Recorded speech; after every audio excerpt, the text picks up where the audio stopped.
নব্বইয়ের প্রেম ঠোঁটে ঠোঁট লাগিয়ে দীর্ঘ চুম্বন নয়, বরং লজ্জা জড়ানো একটা আলতো চুমুই যথেষ্ট ছিল সে প্রেমে।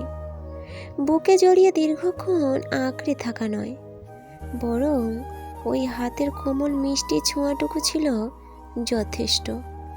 মন ও শরীর সকল জুড়াতো তাতে। শরীরের রক্তচাপকে ভীষণভাবে বাড়িয়ে ঘণ্টাখানিক রাস্তার ধারে দাঁড়িয়ে অনেক অপেক্ষার পর অবশেষে একটু তার দেখা পাওয়াকে দেবতার আশীর্বাদ বলে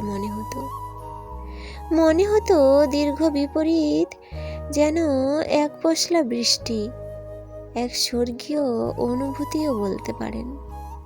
টাইম মেশিন থাকলে হয়তো আজও পাড়ি দিতাম অতীতের সে পারে, বারে বারে।